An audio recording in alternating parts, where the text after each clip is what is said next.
بالأمس كانوا ملوكا في منازلهم، واليوم هم في بلاد الكفر عبدان. فلو تراهم حيار لا دليل لهم، عليهم من ثياب الذل ألوان.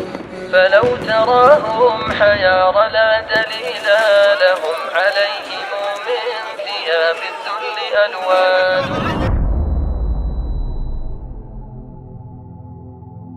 Normalizing the low status of the ummah, compromising on every principle of Allah subhanahu wa ta'ala to please the enemies of Allah, want this ummah in hunchback ruku' and sujood to their enemies.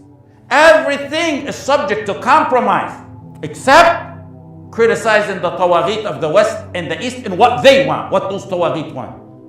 They may fetch proof for that in the speeches of their tawaghit and their scholars, but not in the seerah of Rasulullah sallallahu alaihi wasallam. They want to normalize keeping us a weak, oppressed ummah when we're the best ummah and the leaders in charge of all the ummah.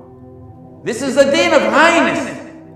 This is the deen of glory and honor, even in what's perceived as the lowest of low times. وَلَا تَهِنُوا وَلَا تَحْزَنُوا وَأَنْتُمُ الْأَعْلَوْنَ إِن كُنْتُم مُؤْمِنِينَ. Don't become weak.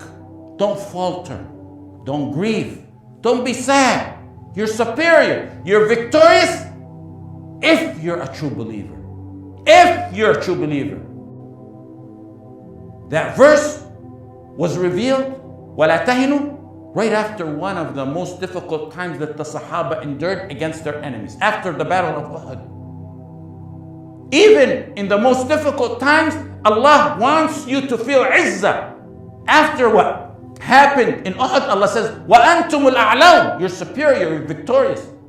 You don't compare a treaty that Allah called Al-Fath Al-Mubin to surrenderous treaties with Zionists and crusaders compromising on the deen of Allah, normalizing with the enemies of Allah on lands that were irrigated with the blood and sweat of Sahaba to Rasulullah sallallahu alaihi wasallam.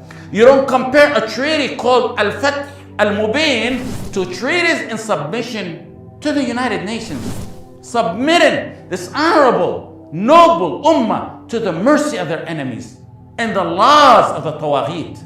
Rasulullah sallallahu alaihi wasallam didn't raise an ummah to see its woman in the courtyard of one of its holiest sites being beaten by the descendants of the swines, while the tawaghit run one after another in submission. يُسَارِعُونَ فِيهِمْ يَقُولُونَ نَخْشَىٰ أَن تُصِيبَنَا دَائِرَةٌ. They're all on their knees signing and begging in humiliation, normalizing treaties. You won't find justification for it in Sulh al-Hudaybiyah, as we've proven. Flip the pages in the seerah 4 years before to Ghazwat Bani Qaynuqah, or flip it forward 2 years to Mu'tah. Choose, pick and choose those or other ones to see what Rasulullah sallallahu alaihi wasallam would have done if a single woman was abused in the slightest way anywhere on the face of the earth, let alone in the courtyard of the site he was journeyed to from Al-Masjid Al-Haram. Imagine he knew a woman or a child or a man was abused in the courtyard of the site he was journeyed from to Sidrat Al-Muntaha.